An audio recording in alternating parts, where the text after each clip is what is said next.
বিসমিল্লাহির রহমানির রহিম। আসসালামু আলাইকুম রহমতুল্লাহ।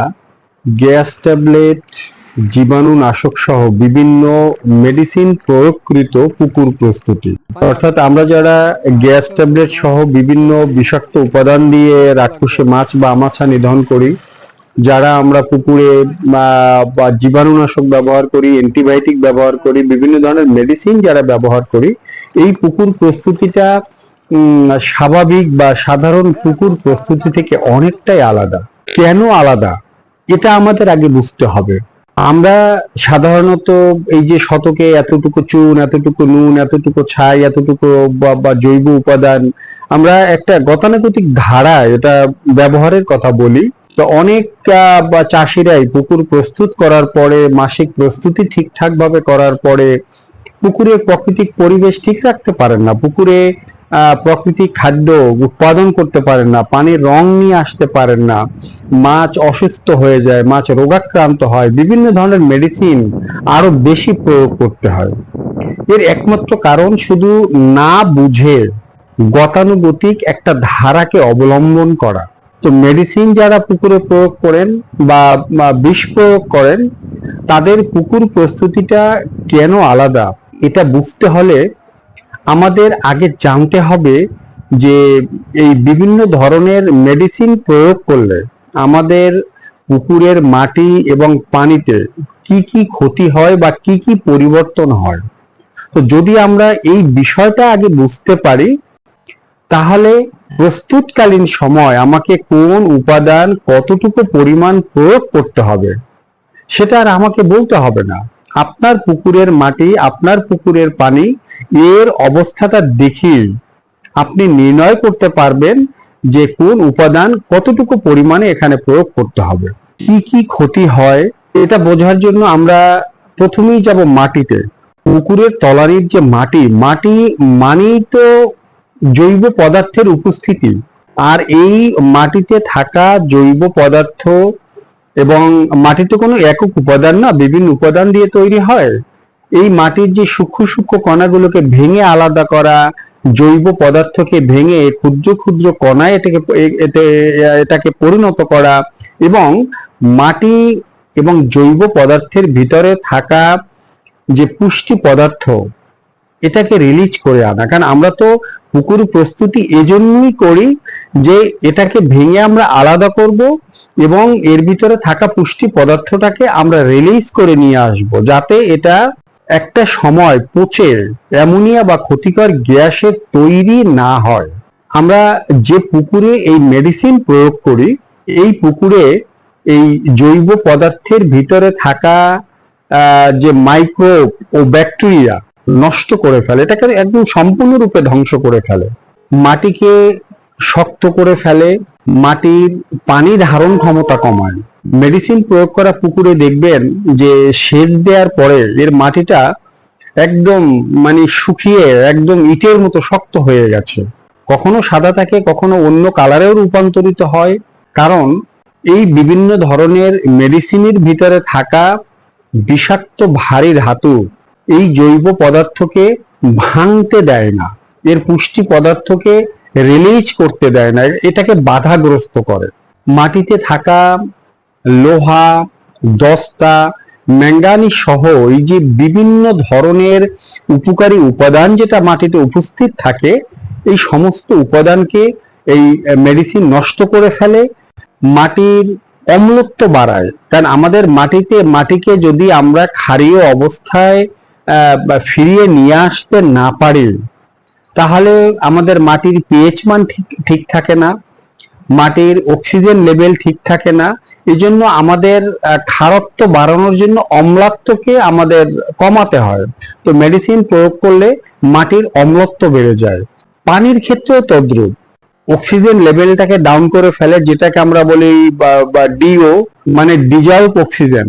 এই ডিজলভ অক্সিজেনের মাত্রাটাকে অনেক কমিয়ে ফেলে, পানির ক্ষারত্বকে কমিয়ে ফেলে, পানির অম্লত্বকে এরা বাড়িয়ে দেয়, যার জন্য পানিতে অ্যামোনিয়া বেড়ে যায়, পানির ক্ষতিকর ব্যাকটেরিয়ার পরিমাণ বেড়ে যায়, উপকারী ব্যাকটেরিয়া সম্পূর্ণরূপে ধ্বংস হয়ে যায়।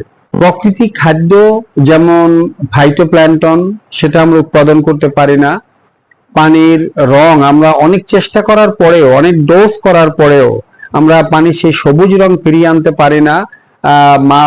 মাটিতে বা যে কাইরোনোমিক বেন্থোস যেটা উৎপাদন করি এবং 16 থেকে 1800 প্রজাতির যে মশা মাছি সহ বিভিন্ন কীটপতঙ্গ যেটা আমাদের পুকুরে তাদের বংশ বিস্তার করে, সেই প্রকৃতি খাদ্যকে আমরা উৎপাদন করতে পারি না। পানির পুষ্টিমান নষ্ট হয়ে যায়।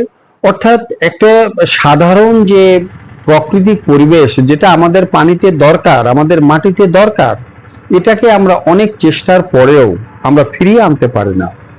এজন্য আমরা যদি এটা বুঝতে পারি যে আমাদের এই মেডিসিন প্রয়োগ করলে পুকুরে কি ক্ষতি হচ্ছে এবং এই ক্ষতিটাকে আমরা কিভাবে রিকভারি করব, অর্থাৎ আমরা কিভাবে পুকুর প্রস্তুত করলে আমাদের এই ক্ষতি থেকে আমরা অনেকটা রিকভারি করতে পারবো।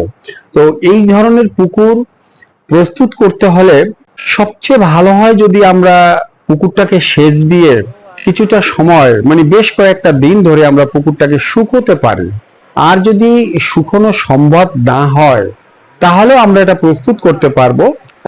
এক্ষেত্রে আমাদের প্রথমেই কাদার পরিমাণ যদি পুকুরে বেশি থাকে তাহলে আমরা শতকে 2-3 কেজি করে বা 4 কেজি আমরা জৈব পদার্থ এখানে আমরা দিব। এই জৈব পদার্থ বলতে আমাদের যে বাজারে যে প্যাকেট জাতক যে জৈব সার পাওয়া যায়, আমি এটাকে কখনোই দেওয়ার জন্য সাজেস্ট করি না, কারণ এই জৈব পদার্থ উপাদানটাকে যে প্রক্রিয়ায় প্রসেসিং করে বস্তাবন্দি করা হয়, এটা মাছের জন্য উপযোগী না, এটা গাছের জন্য উপযোগী। যার জন্য আপনারা জৈব উপাদান প্রয়োগ করলে অবশ্যই পুরানো গোবর, সেটা হোক গরু বা মহিষের গোবর হোক অথবা মুরগির বিষটা হোক অনেক পুরানো, অথবা পাতা পচা সার, এই উপাদানগুলোই সরাসরি ব্যবহার করাটা মাছ চাষের জন্য যথেষ্ট পরিমাণ উপযোগী। তা আমাদের প্রথমেই এখানে জৈব পদার্থ পর্যাপ্ত পরিমাণে প্রয়োগ করতে হবে। যদি কাদার পরিমাণটা কম থাকে তাহলে 5, 7, 10 কেজি পর্যন্ত প্রতি শতকে আমাদের জৈব পদার্থ প্রয়োগ করতে হবে। আমাদের এর সাথে প্রয়োগ করতে হবে ছাই প্রয়োগ করার পরে যদি শুকনো পুকুর হয় তাহলে আমাদের মাটিটাকে একটু চাষ দিয়ে, সে লাঙল দিয়ে হোক অথবা কোদাল দিয়ে মাটিটাকে কেটে একটু উল্টে ফেলা হোক, যেভাবেই হোক মাটিটাকে একটু ওলট পালট করতে হবে। আর যদি পানি থাকে, সেচ দেওয়া সম্ভব না হয়, তাহলে এটা দিয়ে 2-3 দিন রেখে দিয়ে এটাকে প্রথমে একটু হরহা টেনে বা তলানিটা যে কোনো মাধ্যমে ঘেটে একটু ওলট পালট করে দিতে হবে। এরপরে আমাদের এখানে প্রয়োগ করতে হবে পর্যাপ্ত পরিমাণে চুন। তো যারা এই বিভিন্ন ধরনের মেডিসিন আপনাদের প্রজেক্টে প্রয়োগ করেন তারা অবশ্যই প্রতি শতকে সর্বনিম্ন 3 কেজি চুন প্রয়োগ করবেন। উপরে 5 কেজি 7 কেজি আপনারা ব্যবহার করতে পারেন। আর যদি কাদার পরিমাণ বেশি হয়, কালো হয়, দুর্গন্ধযুক্ত হয়, সেক্ষেত্রে আরো বেশি পরিমাণে চুন এখানে প্রয়োগ করা যেতে পারে।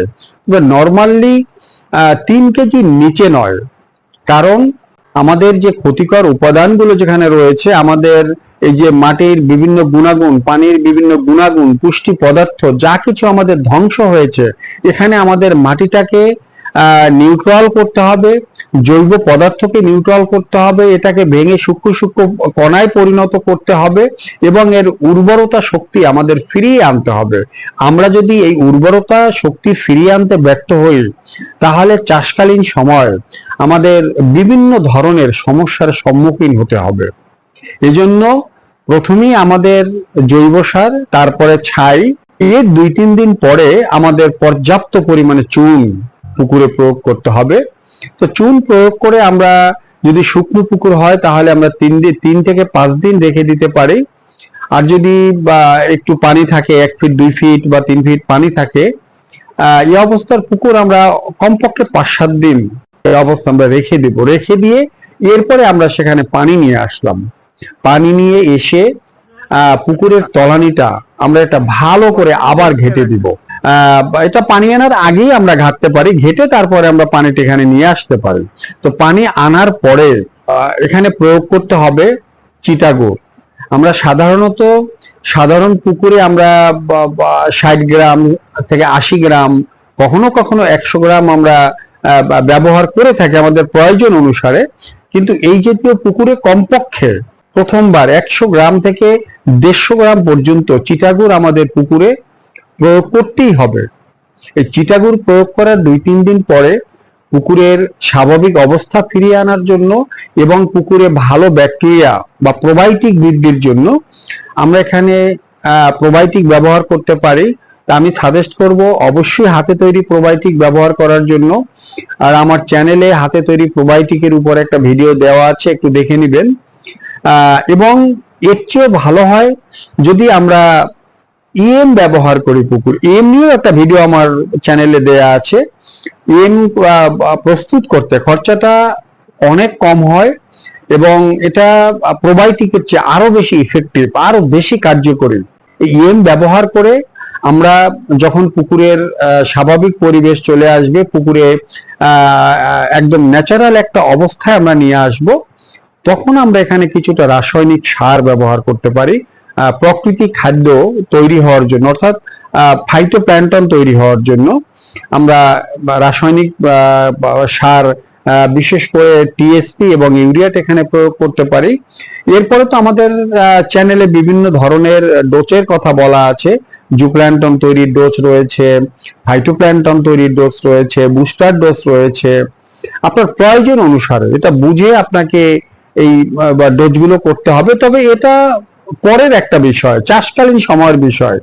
কিন্তু প্রস্তুতকালীন সময় আমরা যদি জৈব সার ব্যবহার করি, ছাই ব্যবহার করি, এরপরে আমরা চুন ব্যবহার করি, তারপরে পানি নিয়ে এসে আমরা চিটাগুড় ব্যবহার করি, আমরা প্রোবায়োটিক বা ইএম ব্যবহার করি, এরপরে আমরা লবণ ব্যবহার করব। এখানে মাছটা ছাড়ার আগে, আমরা যেদিনকে পুকুরে মাছটা ছাড়বো এদিনকেও আমরা লবণটা ব্যবহার করতে পারি, অথবা এর আগের দিন আমরা লবণ ব্যবহার করতে পারি।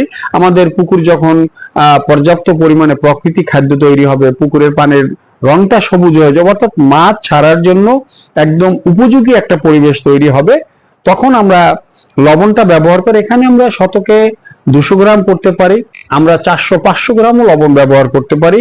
প্রয়োজন অনুসারে আমরা 1 কেজি পর্যন্ত লবণও আমরা এখানে প্রয়োগ করতে পারি। কারণ লবণ প্রয়োগ করলে এটা পানির যে স্যালাইনিটি বাড়াবে। তো আমরা এই স্যালাইনিটি বাড়াবো এই জন্যই যে আমরা মাছটা ছাড়ার পরে মাছের যাতে একটা ইনস্ট্যান্ট যে এনার্জি, মাছের যে শক্তি, সেটা যাতে মাছ ফিরিয়ে পায়। অর্থাৎ আমাদের গ্রীষ্মকালীন সময় আমরা যখন পর্যাপ্ত পরিমাণে তৃষ্ণার্ত হই, এই সময় তো আমরা গ্লুকোজ অথবা স্যালাইনের পানি খেয়ে আমরা তাৎক্ষণিক একটা শক্তি ফিরে পাই, একটা স্বস্তি আমাদের চলে আসে, আমাদের একটা মানসিক প্রশান্তি চলে আসে। মাছের ক্ষেত্রে স্যালাইন বা গ্লুকোজ হলো এই লবণ, অবশ্যই আয়োডিন যুক্ত লবণ নয়, এটা হতে হবে লুজ লবণ, যেটা আমরা গরুকে খাওয়ানোর জন্য ব্যবহার করে থাকি। এই লুজ লবণটা প্রয়োগ করে তারপর আমরা মাছ ছেড়ে দিব। এরপরে আমাদের পুকুরের যে মাসিক পরিচর্যা, এটা আপনার পুকুরের অবস্থা বুঝে তারপরে পরিচর্যাটা করতে হবে।